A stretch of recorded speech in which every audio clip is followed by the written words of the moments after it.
All right. Hello, everybody. We're going to head into genetics today for chapter 5. All right. So we're going to start by just going over a couple of basics that'll just really honestly be pretty helpful to just sort of review. Most of this you should have gotten in, this is all sort of pretty standard high school biology stuff in the beginning of the chapter. Okay. So DNA at the heart of genetics. DNA stands for deoxyribonucleic acid. And we're all pretty familiar with the idea and the concept of it. It's basically sort of the recipe book for us as humans. And it's also then the recipe book for us as individuals.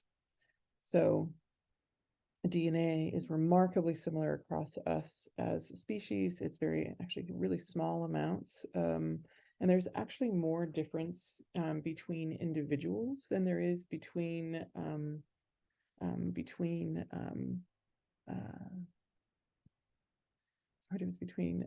individuals and actually the genders and just like phenotype and how things represent and all that kind of stuff. So you'd think that like gender would be this huge discriminating factor, and it's actually not. Individual people are more different than generally across the genders. So the DNA has this formation, this double helix, that's right here, that everybody's pretty familiar with, and wraps around into this ladder-like structure. And at the core of DNA are these 4 bases. And these are, I think the textbook actually does a pretty good job of describing these things. These are basically the letters that are sort of the DNA instructional alphabet. And these can be combined in various ways across many sort of, shall we say, lines of code to give rise to different types of complex proteins and basically the capacity to, again, sort of develop and build us as humans. So these base pairs, these 4 bases actually have base pairs in terms of how they work together. So if you're looking here at the helix, you can see, for example, that this is adenine right here. And you can see it's kind of got this, you can't see the colors that great, but it's kind of got this orange right here. Adenine is always connected to thymine. And so you can see here, this is adenine, this is thymine right here. This is thymine, so this would be adenine.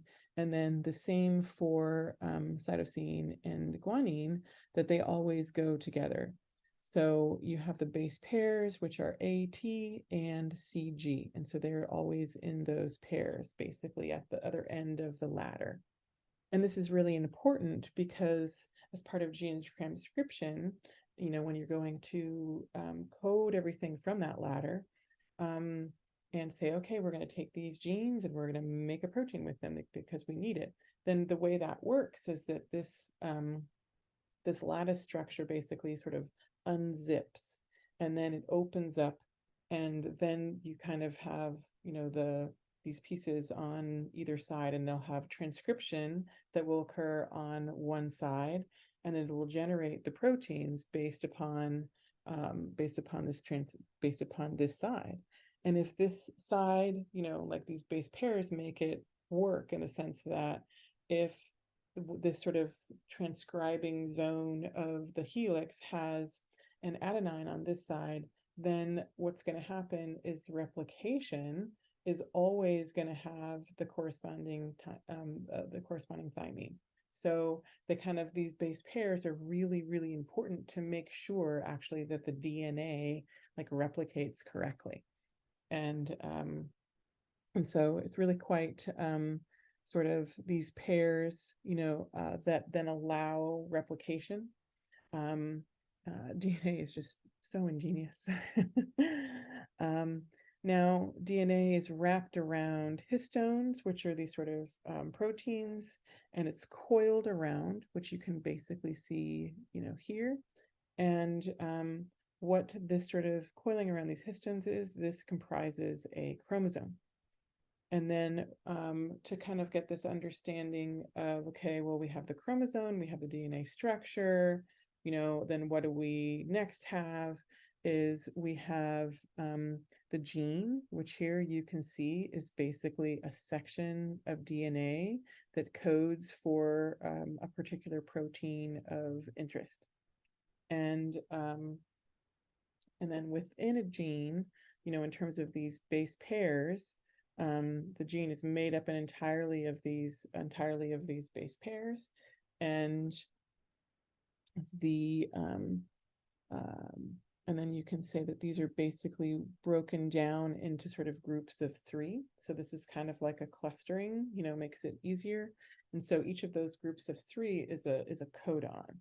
So you would have like 3 base pairs. So if you would have A, T, C, then that would correspond, that could, that is a codon, and it could also represent an allele, which is a specific codon of meaning in terms of how corresponding elements of inheriting particular genes. So this is generally covered pretty well in the chapter.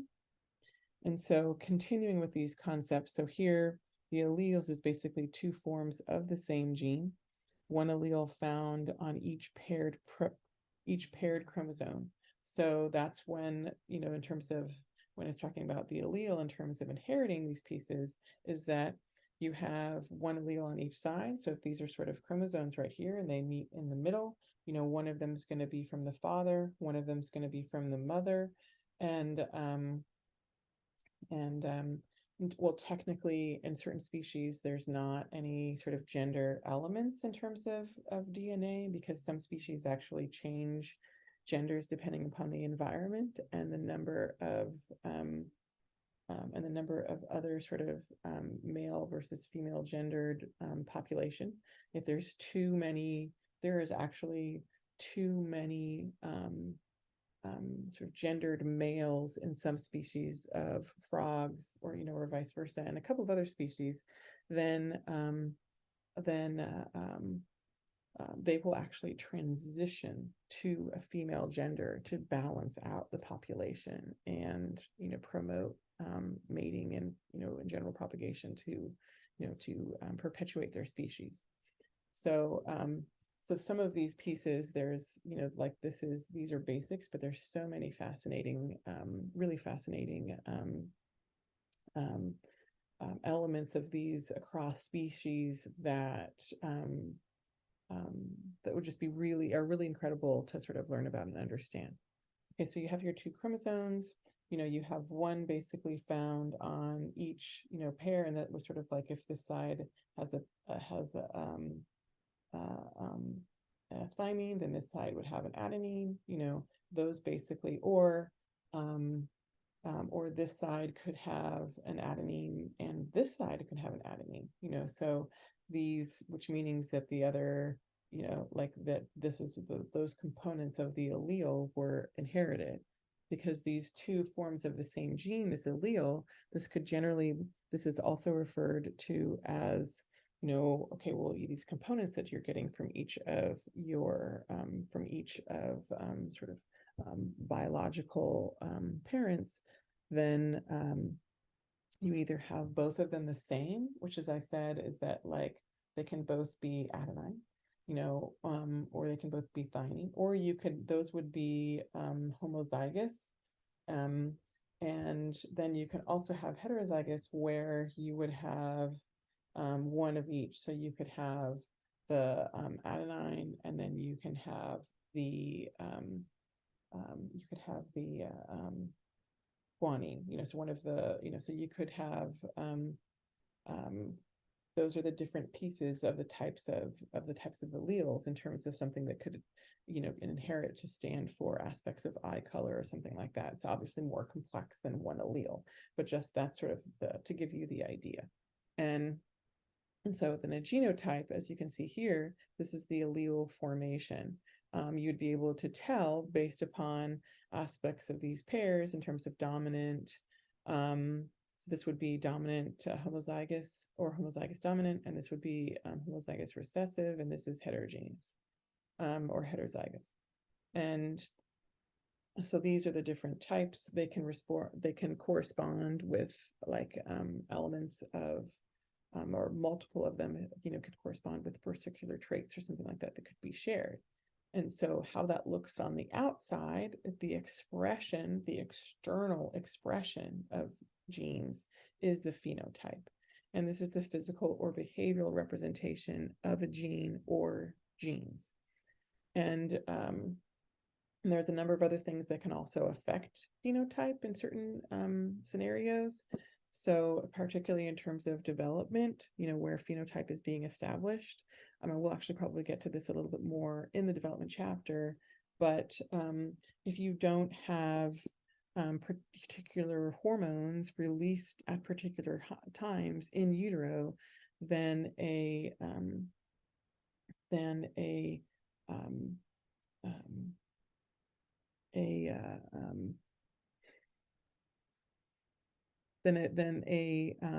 it's possible for a woman who, like a phenotypical woman, raised her whole life to actually have male chromosomes, because the Y chromosome determines certain aspects of when hormones are released during development. But if there are certain conditions where there are differences in alleles, and these are inheritable conditions where the sort of hormones don't come at particular times during the reproductive process, or excuse me, the embryonic process. And then that does not activate the genes that would give rise to a male phenotype. So this is like, these are some things that are like not quite as known, that sort of think of interesting to think about. It's also thought to be one of the reasons why there are actually potentially more females in the population than males. So, but these are pretty fascinating, and they have some stories actually where then when hormones come at later times in development, which is other sorts of critical periods, then it can even after, in sort of into teenage years, there can actually be phenotypic shifts when genes get expressed at later times. So really quite fascinating. Looking forward to getting into some of these pieces later on. So connected with the genes is is nature and nurture. So this has been, around since we discovered aspects of inheritability, knew where traits come from. This is a long-standing debate in terms of how much of a particular behavior, trait, characteristic, skill of any kind is it more based on nature or nurture? And nature would be the influence on physical and mental traits caused by genetics and biology. And so this is basically the idea that the ultimate causes of behavior are influenced by genes, evolution, and adaptation. And so one of the ideas that this has been played with in a number of movies, I was hoping to actually remember the name of one where maybe some of you had, where they basically started to do genetic engineering, some of the things that are ethically being sort of thought about right now. Back then this was like science fiction, but thinking, about where this is coming from, science fiction books have actually written by some of this stuff for years and years. And that well, with this, like having a love child, for example, had no genetic enhancements. And then this was deemed as that, like, okay, then the genes were this ultimate influence of capability, and that based on your genes, you could not exceed X. And then you were sort of kept in like, okay, well, this is the space for, these types of individuals that don't have these types of genetic enhancements. And then you can build in these genetic enhancements that would increase these skills and these chances and stuff like that. And so then you have this sort of stratified society in the movie. And but it's if I remember it, I'll post it as a comment on this video.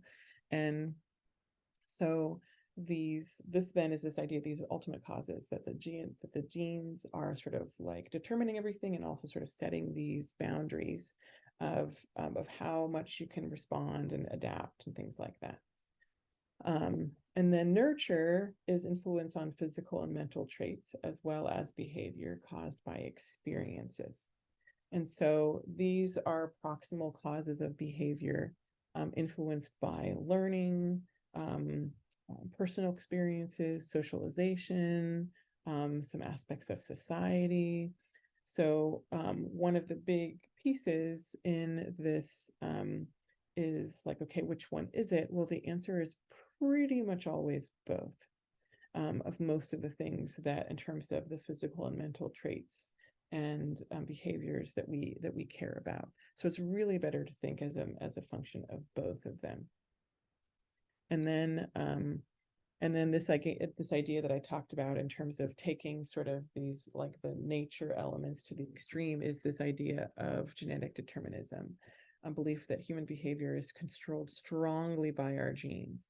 So ultimate causes, I want to clarify that this nature stuff, that the nature element here, like, genes do absolutely influence these things. And this is the idea that the ultimate cause of behavior is influenced by genes, evolution, adaptation. And parts of this are quite incorrect in terms of basic evolutionary principles that have been, shown over time to, be evidenced in, many, many, many locations and situations. But then when you extend it to this level, is that this belief that our behavior is controlled strongly by our genes. This, like, think about this, and because we'll be getting to it a little bit later in the chapter, about what some of the implications of that would be. And then even in the movie, it was like, if everything is determined by our genes, then there wasn't this idea that this main character could kind of move up this genetic ladder, shall we speak. And this person had a particular goal to actually sort of go up into space, and went through all these sort of like horrendous sort of processes and stuff like that to try to get themselves from this sort of genetically sort of inferior looking space to one that could pass up here. And that's some of the things that that people are worried about, that genes can kind of almost be too classificationary. But if you're really, like, the science doesn't support that whatsoever. The science really supports this is nature and nurture. And there's so much about genes and how complex it is, and a couple of things that you'll be reading in this chapter that, like, I don't really actually think it's even possible to have those types of genetic boundaries, because experience, like, shapes that stuff so much. Experience can shape whether a genetic trait, based on your experiences, whether it's adaptive or not. You could have this genetic trait, but then based on this particular experience, then, like, that, that can change things, and it can change what, how different, genes would actually express themselves. So so it's a really sort of wonderfully complex, but then also something that's really quite, it's going to take a little bit more time to understand, what's really going on with our genes. And so you'll learn a little bit more in this chapter. All right, so this is the end of the first, and I'll be first part, and I'll be coming back shortly for the second part.